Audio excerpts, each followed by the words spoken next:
Today we have a very special guest. His name is Khadim Fall. He is an engineer.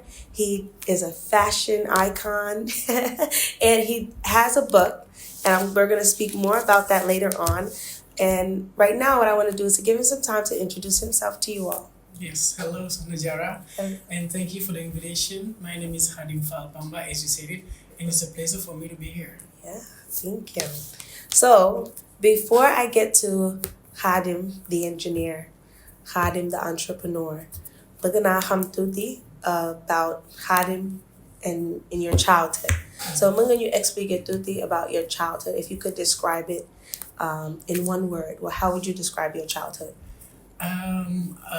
It's a childhood full of studies because I studied at Limamulai High School, High School of Excellency. After that, I went to the University of Chekantichok where I did mathematics, informatics, and stuffs. And after that, I did the contest to enter in the prestigious school of ENEA, École Nationale d'Économie Appliquée, where I learned economy and how to be in charge of the planifications of organizations. Oh, so what was your experience growing up? Is there a experience you had in childhood you think it made you who you are today? In the past? It would be the fact I did not do only studies because I went to do some trainings about how to master ñawbi, couture and etc. Donc j'ai jàng naa loolu également bu ma nekkee xale. Donc c'est une belle expérience bu may utiliser tout le temps parce que da ngay xalaat rek nga xam ne nit ki boo nekkee di jàng nekkul foofu rek nga mun a yem. Donc I did it also and this helped me a lot today because I am an entrepreneur in that domain I learned years ago. Yeah. The loolu sax moo tax ma bëggoon la invité ci plateau bi because danga am ay secteur yu bari, you have a lot, you're multi-talented, so you have a lot of gifts to yourself. Def nga sa jàng, you did your engineering, nekk nga si secteur boobu, mais taxul nga bañ a def sa entrepreneurship. You're a writer, you do fashion, and so you're a designer, and it's very important pour Sénégalais yi gis ne jarul sax ngay toog in benn secteur, mën nga def multiple secteurs, lu ñëw sa xel loo xam ne yaakaar nga ne mën nga ci am valeur, you can do it, right? Sure. So, with engineering, what was your motivation to do engineering? And if you could explain to people first, what is engineering? My engineering is particularly oriented in the development of organizations, of communities and stuff like that because I am an engineer in economic planifications. And being an engineer, it's like having a degree, doing more than 4 years at university can offer you to be an engineer, whether you are an engineer in buildings or in whatever you want. And before I answer to that question, I'd like to come back on what you said a while back because it is important. Some people, when they see you in the social networks, they think you are just like busy because you're doing many things at the same time. But what they don't understand is that if you are passionate in all those domains, when you do it for free, you are at ease, and you don't feel like you are busy because you're doing things that your heart accepts.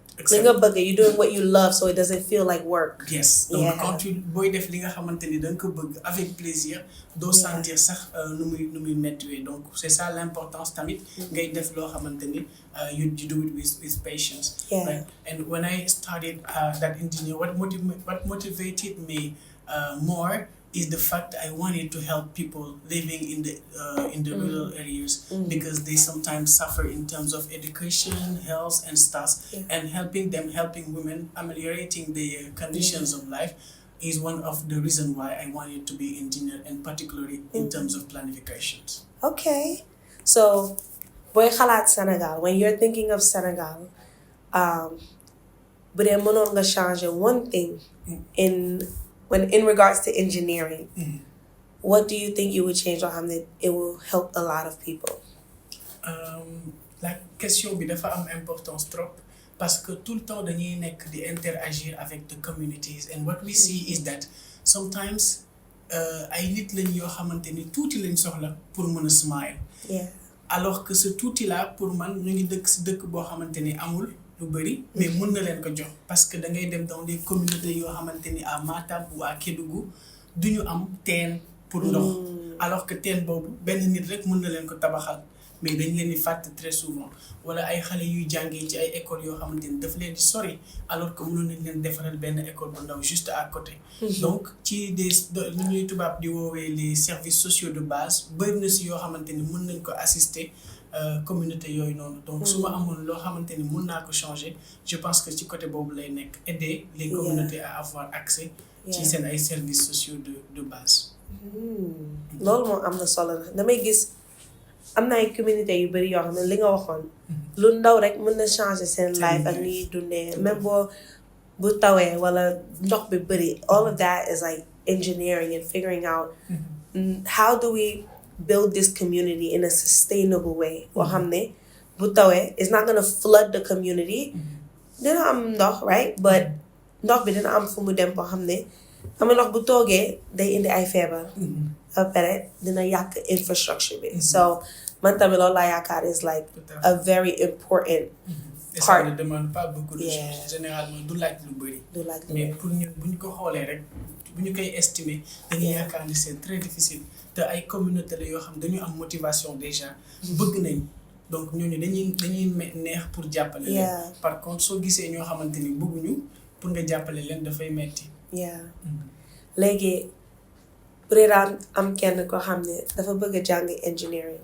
right loo koy conseiller mu jàng quand j'ai dit mu jàng mooy il faut nga jàng ba nga am sa bac donc nga dem à l'université wala nga def les concours yi nga xamante ne am na Sénégal comme concours ENEA concours ENA wala yu ci mënti doon foo si mënti dem rek dans ces écoles là di nga mun a am accès à ce diplôme d'ingénieur là léegi nag comme ni ma ko waxee sànq diplôme boobu mun na nekk ci différents domaines mun nga ko nekk en architecture en bâtiment lu la mun lu neex mais d'abord il faut nga jàng ba nga am sa bac après nag nga def des recherches sur les concours yi nga xamante ni am na au Sénégal pour après nga mun ko doon am na sooy xalaat engineering dangay xalaat jàng bi day metti léegi xam naa jàng bi dina metti mais what are strategies yoo xam ne yow you implemented pour nga am success ci engineering c'est ça nit yu bëri tax dañuy naan bu ma ci duggee affaire bi dafay métti alors que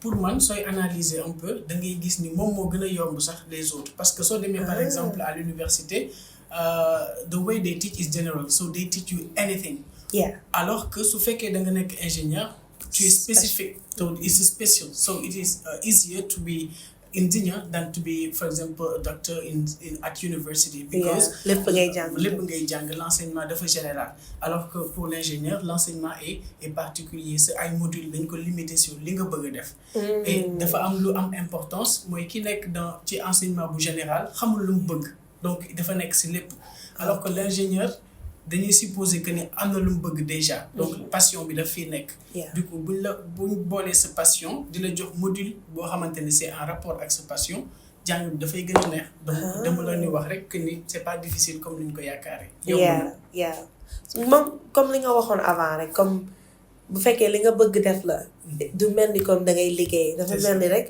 yaa ngi def dara loo bëgg def and mën naa like you know just you're getting paid from it like yaa ngi fayeeku mais li nga bëgg a def la même buñ la fayul woon danga koy def like that's your passion so man moom li ma leen di conseiller mooy bu dee daa am looy jàng te dafa metti nga góorgóorlu ci rek na amoon na sama rakk sax dafa bëggoon jàng right muy def ay science biology mu naan classe yi dafa metti mais bi ma dama wax ak docteur dafa moo carrément saa yi su ma daan dem classe I was a little bit confused mais one step at a time da ngay gën a xam mais boo confusé rek nga bàyyi they you know they metti so I encourage you all to continue your learning and don't give up so I see you wrote a book mais dama bëgg nga expliquer nit ñi the topic of the book and the motivation behind it because it's a unique perspective and du ma gis nit yu bind ay livres yu mel nii when it comes to leçon yi si jàng dafa pare da nga yokk nit ñi xel daal so boo mën a jël tuuti temps nga expliquer ñu the book and the mindset behind it. Thank you, Sonia Jara, and that is a great pleasure.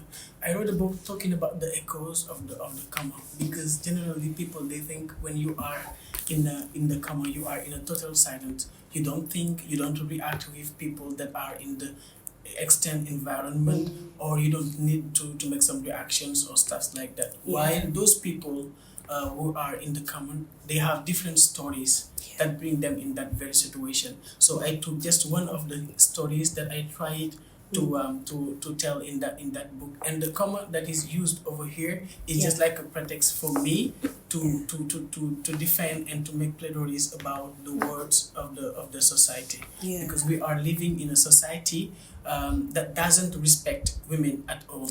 We are living in a society where children, they don't have their rights. We are living in a society where the conditions of education, they have to be solved. We are living in a society where we have problems in any branch you take. So that is why I wrote a book using the common like a pretext, and then to try to defend some problems that I think they need to be defended, particularly the one of the women. So the coma is a metaphor for the defend vulnerable population. Yes, sir. Okay. Léegi ba ngay jox example of a vulnerable population boo xam ne waxtaan nga ci in the book. Mooy par exemple l'exemple d'un père bàyyi boo xamante ni dafa jëlul ay responsabilités am si ay doomam. Donc dañu nekk dans ci société boo xamante ni we don't show love. We think when you show love, instead of showing love, you are a little bit shy. Ce qui fait que bëri na ay papa yoo xamante ni musuñu wax seen doom sax dama la bëgg. I love you. Voilà, parce que dañu am cette timidité là, c'est culturel. Donc si ñàkk wane dama la bëgg boobu duñu jël suñu ay responsabilités, dañu yaakaar ni soo amee doom rek donc koy dundal jox ko mu lekk mu naan après that's over. Soo amee jabar tamit xas nga ba takk ko donc dundal ko rek après that's over. Alors que dañuy dund ci ay famille, suñu famille moo war a nekk premier endroit boo xamante ni lu ñu am lu ñu metti rek suñu famille moo ñu ko war a résoudre. Alors que personnage principal bu ñu am ci livre bi moom famille wam moo koy baare. Du coup loolu mooy tax nag moom mënul nekk à l'aise à l'extérieur, parce que derrière dafa am papa boo xamante ni jëlul ay responsabilités. Non seulement mu ngi toroxal yaayam ci biir kër gi, mais également du déglu doomam. Donc on est dans une société boo xam ne amuñu sens de l'écoute, parce que dañuy yàkkamti. Alors que parfois dañu war di dégluwante. Plus ñuy dégluwante, plus ñuy xam problème ñu dëkkal, ñu mun di ko résoudre. Bu ñu génnee ci biti day shine. Yaakaar naa ne dina am ñu bari ñoo xam ne dinañ gis seen bopp ci livre bi, mais leçon la, you know, like pour nga mën a waxtaan tamit, même bu fi pré boo lire livre bi nga xam ne ok man am na ku ma xalaat wala am na kenn koo xam ne gis naa ko ci moom, mën nga commencer waxtaan bi ngeen xool lan mooy solution bi, right? It's a starting point. te man li nga wax gis naa ko, day am ay jigéen yoo xam ne ñi ngi ci mariage mais they're single mother, ñoom ñooy gérer seen doom yi ñoom kese. Seen papa yi yaakaar ne being a provider yaa ngi liggéey, yaa ngi indi xaalis, yaa ngi teg lekk ci table bi, loolu kese mooy sa liggéey. Te loolu doyul, yaa ngi dañoo sonn pour nga yeewu sa journée bi yëpp yaa ngi lijjanti say doom, lijjanti woo sa bopp. Ñoom bu ñu am benn une heure de temps rek ñu dem resto ak seeni xarit, wala ñu dem defari seen wéy, wala ñu dem lettu jee, wala seen jëkkër yi génne leen on a date. They only date before the marriage. If the marriage is celebrated, no more dates. Bëgguma wax ñëpp nag, mais am na ay jigéen yu bari yoo xam ne wala ay góor yu bari yoo xam ne yoo fàtte ne sa jabar is you still have to treat her comme sa gel, like for the love and the romance to be there. Bu dee yaa ngi toog xalaat nga ne un an am na te mosoo génne sa jabar, kaay ñu dem fii, kaay ñu dem resto, kaay ñu dem jëndi crème, ba pare nga bëgg mu yeewu chaque jour nekk ku like just happy and in love and the best mother, but the appreciation nekku fa. And for that I may say the danger is to think that you are doing it for the woman. For me, when you do those kind of justice, don't think that you are doing it for her. Tell to yourself that you are doing it for your own self, for your own pleasure, for you to be happy as a man. Parce que bu fekkee da nga jàpp ni boo koy def ku jigéen ki nga koy defal, booy génne xaalis bi di ko def sax day metti si yow. Mais da ngay jàpp ni yow en tant que être humain, c'est normal, c'est thérapeutique ngay génn ak sa famille di échanger ak ñoom pour mën a retrouver ce sourire, ce bonheur bopp. Comme tu le fais pour toi, ta femme également daf si mën a profiter et comme ni nga ko waxee rek dafa war a nekk sa éternel gel avec elle da nga ko war di chérir et cetera parce que dañuy jàpp très souvent que jigéenu Sénégal dafa bëri ay problèmes yoo war a résoudre dafa bëri yu muy laaj alors que some women they just ask the strict necessary and men they don't understand that sometimes yeah mais man tamit li ma gis mooy many of the problem li ñu am ci society bi seen naw bi lay commencé like tuut bi nga xam ne tuut tànk right because jigéen ñi liñ leen di jàngal mooy nga jàng wala nga nekk ku baax pour nga am jëkkër ju baax góor yi ñu jàngal la nga jàng def lu baax pour nga mën a yor sa jabar so mentalité boobu it's good right mais you gonna learn you gonna grow up loolu rek ngay xalaat c'est vrai parce que boo xoolee même ci ay discours jigéen bi c'est vrai dañ koy jàngal pour mu nekk yaay ju baax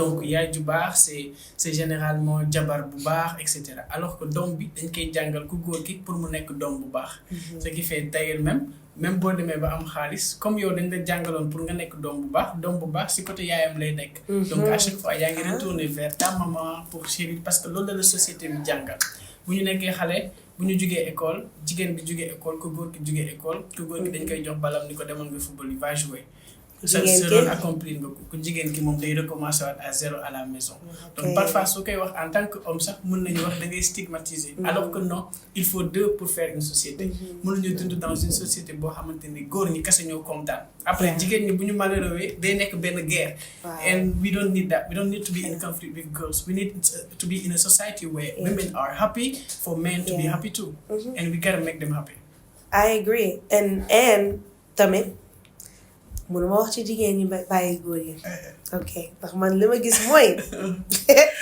I like this is a good conversation man li ma gis mooy tamit góor ñi dañuy teg seen bopp liggéey ba dañuy am ay problème seen problème yi fees seen xel la te bu ñu demee kër ga seen jabar yi tamit dañ leen di jàngal sa jëkkër mooy war a doon sa provider like mais jigéen tamit dañoo war a jël seen temps ñu nekk a safe place pour seen jëkkër yi nga xam ne bu ñu amee dara loo xam ne mi ngi ci seen mind ñu mën a dem toog waxtaan ak sa jabar te balaa muy pere ñu ne ngénte bi ginnaaw suba la lii ak lii laa soxla pour ngénte bi right mais yow sa jëkkër mi ngi jël temps dina expliquer yan problème la am pour nga mën you could be there for him emotionally mais man li ma gis mooy góor ñi ci ëpp du ma neen ñëpp mais ñu bëri dañuy shut down emotionally ñoom bu ñu defee ñi ngi ci benn système boo xam ne liggéey wàcc nelaw yeewu dem liggéey wàcc système boobu lañuy nekk daal mais du am emotion heureusement wax nga ko sinon dama la doon mere c'est vrai dañuy bàyyi duñ dul bàyyi xel ni ñuy préparer ku góor ki dañ koy jàngal ni ko yow yaa war a tekki nga dimbali ñu et cetera moom après xelam yépp lu si nekk mooy naka la mën a def pour tekki dimbali famille woom de ce fait yaa ngi gis au Sénégal de plus en plus góor ñi dañuy jël gaal yi di dem à l'extérieur ba di dee si yoon bi parce que dañ la defal benn genre machine société bi daf la préparer juste pour nga tekki andi alal si biir kër gi léegi nag loolu mën na la stressé tey sooy dox ci mbedd Dakar yi da ngay gis borom kër boo xamante ne day sa ngéem toog ci mbedd bi day tiit sax pour ñibbi këram parce que charge yi ñu koy teg dafay bëri donc parfois ku góor ki dañ koy considérer comme benn machine à distributeur d'argent alors que warul demee noonu donc comme tu as dit généralement tamit femmes yi dañu war a am cette capacité à remonter les hommes di leen hausser vers le haut mais bu fekkee ni par exemple à chaque fois mu ñëw si kër gi yow automatiquement tu penses à lui demander de l'argent su génnee xaalis lay tal donc une machine ne peut pas te donner de l'amour ou de l'émotion donc parfois il faut que jigéen ñi tamit ñuy jàppale seen góor yi si côté boobu pour góor yi mën leen ko give back no I agree dafa mel ni daal dafa interdependent comme like fii bu baaxul fii tamit du baax it's just a system right et puis loolu sax maintenant ça doit être révolu nu góor bi di xëyee dem uti ji benn 50% ku jigéen ki dafa war a dem ut benn 50% and then everybody is satisfied and not to work all from one man this is dangerous not only for the men but also for the women ndax day am ay jigéen yu bari yoo xam ne I don't want to say stuck mais damay wax stuck day am ay jigéen yoo xam ne ñoo càng seen sëy because duñu bëgg génn ndax dañuy naan su ma génnee duma am ku ma dundal. mais ñoom xam nañ ni love bi jeex na ci relation. après on reste juste pour les miettes. waaw c'est dangereux. mais jigéen da ngay defal sa bopp dara loo xam ne. mais boo demee benn moment. li arrangé tu la di nga xam ne mën nga génn. ngeen am a good relation good parenting bu dee da ngeen am ay doom. te lu ñaaw du am ci diggante bi ku nekk dem sa yoon. mais dangay toog ci relationship ba nga xam ne respect amatu fa. It's a challenge, you know? Yes. It's a good conversation. Yes. And I hope people go buy the book so that you're able to read it. Nga xool tamit est-ce que loolu dund nga ko bu dee dund nga ko nga def sa reflection, right? Ndax ñun lu ndaw la ñu wax ci livre bi. We have a 20-minute conversation. Come on. Sure. You're not even reading the book. You're just saying, oh, lii mooy topic bi. ñun ñu waxtaan ci. mais laaloon nga fenn koo xam ne bëgg naa nga ñëwaat ci. mooy xale yi. waxoon nga ni xale yi dañoo nekk ci benn society boo xam ne yenn saa yi dañuy fàtte xale yi. lan mooy sa xalaat foofu. pour man dañuy fàtte xale yi. et lu ñuy gën a fàtte xale yi mooy seen rêve. dañu nekk ci société boo xamante ni du ñu interroger les enfants pour xam seen ay rêve ak seen ay préoccupations. parent bu la gën a mën a toppatoo rêve doomam mooy permettre xale bi du tarder un peu ci processus am. da ngay nekk ak benn xale. au lieu nga di ko interroger très souvent lan nga bëgg nekk lan nga bëgg def. yow parent bi sa rêve yu la manqué woon yépp tu l'imposes da nga koy imposer sa doom. après nag xale bi day dund ak stress boobu day dem rek. parce que sama papa lii la wax wala sama yaay lii la wax et non pas parce que man sama xol lii la wax. après ça devient dangereux parce que plus muy màgg lu nekkul ci xolam rek du ko mën a def à 100%. après xale bi baaxul fenn. li nga ko tracé yépp baaxu si. et très souvent aussi ñuy dund ci société boo xamante ni xale yi dañuy am problème di nga am ay traumatisme yooyu dund à l'école wala sa benn ndijaay si kër gi mu ngi lay def yoo xamante ni rafetul mais amuñu benn moment from 8h to 8h amuñu benn moment bu xale di toog ak yaayam pour déglu c'était how about your day. Tell me what is negative, what is positive about your day, and then you remind to your child where he or she come from, who he is, to allow your child to be proud of what or he is. C'est pourquoi tamit plus ñuy màgg culture bu ñëw rek daf ñuy yóbbu parce que xamuñu ñun ñooy kan. après bu ñuy exposé wu sur les réseaux suñu gisee Cardi B ñëw ñu ne I want to be Cardi B suñu gisee Nicki Minaj ñëw I want to be Nicki Minaj because we don't know. sa identity bi mooy xaw a manqué. voilà te identity bi da nga soxla ku la koy rappeler. te kër yi léegi amatul sax maam. parce que we are living in some kind of closed houses where we don't have that those heroes in our houses, and it becomes dangerous for our children. Yeah, to preserve the culture. Yeah, no, I agree with you. Even xam nga man si éducation laa nekk. te maa ngi ci doon waxtaan bëgg dem ak jaara from suñu cosaan. and man problème bi ma gis mooy suñu education system bi journée bi dafa gudd. ba nga xam ne élèves yi bu ñu wàccee du ñu am temps pour dem defi ci seen professional development activité. comme like boo nekkee Amérique wala nga nekk Canada boo wàccee 3 heures wala 4 heures yaa ngi dem internship yaa ngi dem fii yaa ngi dem fàtte di nga am temps pour gérer sa life after school. mais boo wàccee fii heure reer a ngi waaj a jot. jigéen yaa ngi dem pour jàppale seen yaay pour ñu togg. góor yaa ngi dem lijjanti leneen mais li nga waxoon rek du ñu am temps pour take a moment relax think about your day. how do you want your day to end. wala nga am bu dee daa am lu la naqari nga am kenn ko mën a waxtaanal but mu dalal sa xel. but I do agree with you. it's not like the emotional support nekku fa. te am na ay parents yu koy def nag mais ñi ci ëpp. the emotional support est-ce que sax dinañ am sécurité bi pour dem wax ak seen parents. ne lii ak lii moo metti yow maa ngi nii wala lijjiti reer wala lijjiti xaalis beeg yow nga ñëw naa ma sama xarit bi lii la ma def. so it's like how do you manage that. So I agree with the experiences yi nga wax ci livre bi. and I hope people go buy it so that you can learn more about the perspective, right?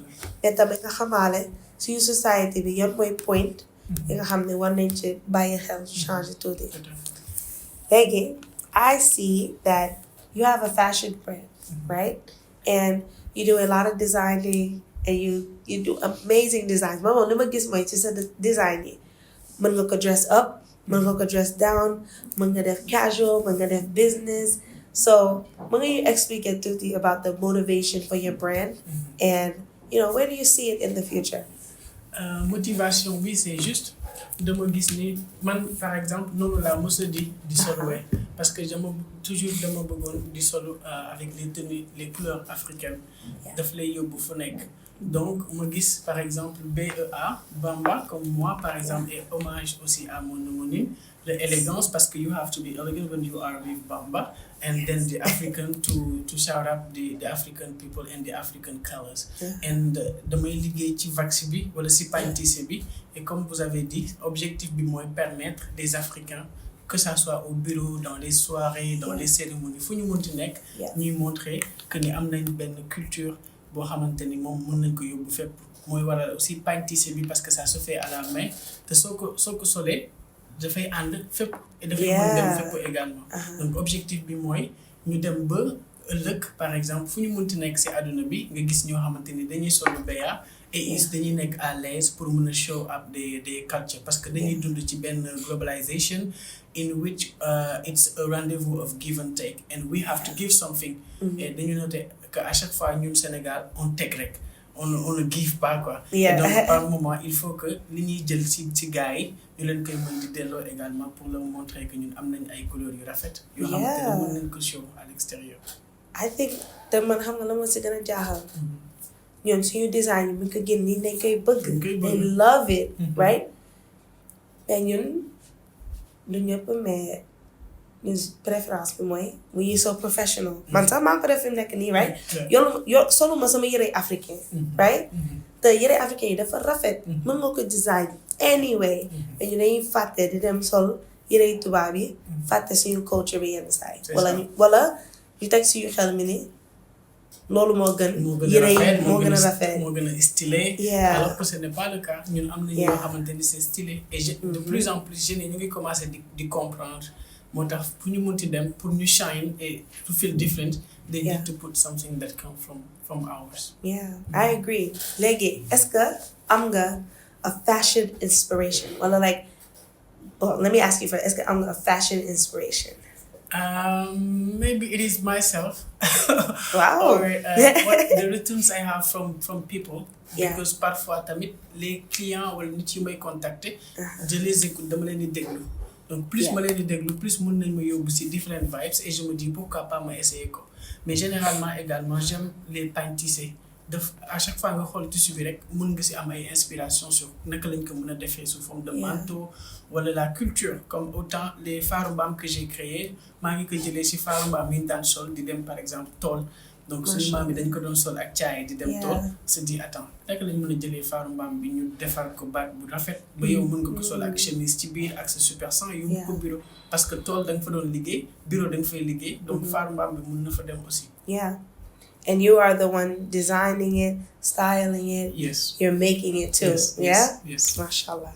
So, is there a person who you would love to style? Is there someone? Est-ce que am na kenn koo xam ne bëgg nga ko style daal? Anybody that comes to mind? You. Man moom jox nga ma bu rafet mais du ma leen ko wan léegi because dama bëgg mu nekk surprise and I want to style it up and take nice photos. It's so beautiful and you made it so fast. Man, like what, 5 days ago or 6 days ago laa la jox sama. We can make our clothes in 2 days. Donc nit bi bu yàkkamti rek su ñëwee on peut lui proposer loo xamante ni mën na ko yóbbu fu mu bëgg dem.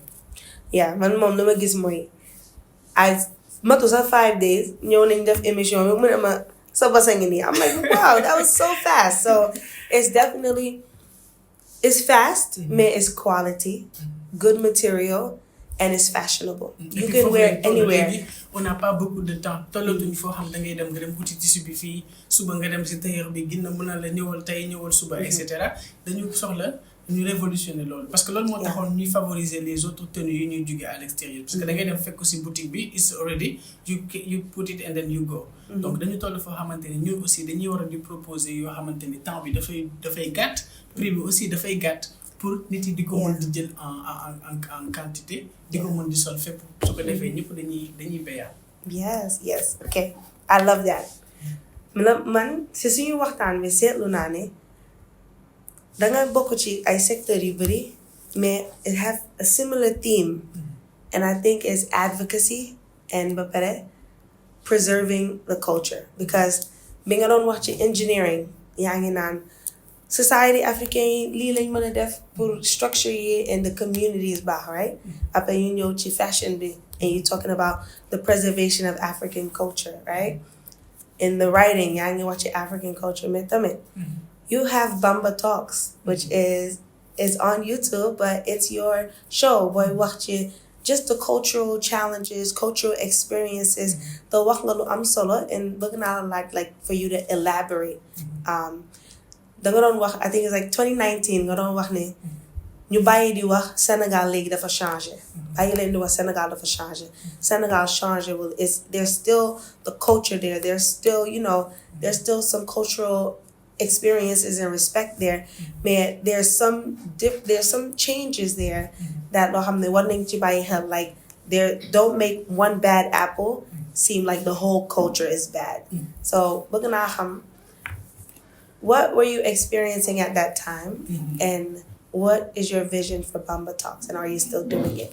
You're right. Because lu may gën a poussé ma koy def mooy dañu nekk ci benn monde boo xamante ni lépp dafa linké et ñëppay wax. Yeah. Donc suñu deful attention rek bu ñu amee suñu message yu positif ñu denc ko pour ñun, la nature dafa am horreur du vide, donc da ngay gis keneen mu ñëw occuper ko et donc transmettre ay message am par exemple yu ko neex. Donc yow su fekkee gis nga ni message bi nga am na une certaine positivité, bu ragal génnal nga wax ko, même su fekkee benn nit ngay impacter nu muy mindset am, pour man c'est bon. Léegi nag ñu doon toog benn époque da ngay gis tey koo wax Sénégal rek mu ne la Sénégalais baaxul. Donc Sénégalais yëpp yaakaar nañu Sénégalais baaxul. Donc finalement ñun ñëpp bon, parce que kenn ko si waxal rek mu ne la Sénégalais dafa nangam et cetera. Parce que gis nañ ay changements yu am. Léegi nag lu ñu comprendre mooy changement yu si bëri c'est du point de vue technologique, par exemple environnemental et cetera. Parce que adduna bi dafay move. Plus we move, on a maintenant les téléphones portables de nouvelle génération, ñu am ay buildings, ay tali, ay appartements, etc. C'est normal mu changer. Maintenant, il y a une partie de la population boo xam ne changement boobu daf leen di yóbbaale sax seen mentalité, parce que dañu connecté ak ay réseaux. C'est sama téléphone su may tëdd moom laay mujjee gis, su ma yeewoo moom laay njëkk a gis, donc c'est normal mu am impact si man. Mais terewul am nañ l'ancien Sénégal bu fi nekkoon du point de vue jikko ba tey mu ngi fi. Seulement que nag bu ñu nekkee di ko dàq rek dafay dem ba Sénégal boobu sax day mer mu ne d'accord, comme man existé tuma, d'accord damay dem ranger wu sama côté. Donc man gëmuma à chaque fois ñu naan Sénégal léegi dafa changer, nekkul comme Sénégal bu mu nekkoon. Bientôt ñu dem si tabaski da ngay gis ne culture bi ñu amoon on le revoit. Baal naa la ak bi da nga koy gisaat jàmm sante bi ñëpp dañuy ñibbi seen kër pour dem tabaski gisante en famille. Pourtant boobu mooy Sénégal bi ñu amoon. Donc à chaque fois mu am occasion rek nit ñi dañuy retourner wu where they come from. And it is interesting sometimes dem di ko lokkati fu mu nekk. génne ko di ko teg sur la table pour wan nit yi que ni Sénégal bu ngeen yaakaaroon ni dafa change. Change ñun suñu mindset bi ci Sénégal moo changé ak suñu environnement ak développement bi te c'est normal ñu développer wu mais ñu conserver suñu culture parce que c'est important. I love that. I think it's important because yenn saay booy def ay show wala nga def ngay waxtaan ak nit ñi dama koy seetlu lu bëri dañ naan Sénégal léegi dafa bon, Sénégal léegi baaxul, and foog nga remind sa bopp ne nekkul ne dëkk bi yëpp a bon wala culture bi dafa changé. Daa am ay yeneen influence yoo xam ne we have to remind ourselves of what the culture is, right? So how can people get in contact with you? Through my Instagram or LinkedIn, Facebook. Every time the same name, Khadim Fall Bamba. They will see a pretty face, that is mine. So once they see it, they can contact. We are going to respond, inshallah. MashaAllah. And do you have any upcoming projects that you would like to let them know about? Yeah, at the time being, I'm working in the tome 2 of this very book because people are asking it to me. Yes. Yeah. And trying to develop my my company, and then keep on working in what I'm working currently in the mining sector. Because I think it is interesting. Since Senegal is a country that is expecting much more from that sector. Yeah. It is interesting to prepare the local communities in how they can gain profit from what is to be exploited for their country. Wow. Where are you going to be doing trainings? Where can they learn that at? They can learn it from the trainings, because we have schools now that train people and prepare them for the sectors, as they can also evolve themselves in the trainings that are being given by associations or NGOs. And if they are in the communities, they can work with the companies that are in that community through the local contents that exist also. Okay. And where can they get this book? From the number of the number is on the phone. Okay, we'll put the number on the screen. So you can order this book through the number. You can just text the number and they'll be able to get the book to you right away wherever you are. And we will also put Khadim's contact information on the screen and in the description box below. I want to thank you so much for coming on the platform. I really enjoyed our conversation. I know people are going to learn so much from this episode. And I want to thank you all for joining and consistently coming back to view the episodes and the content. We appreciate you for being here. As you know, we do not say bye here on the Uncensored Journey Podcast. So we will see you later. Thank you. Thank you for coming.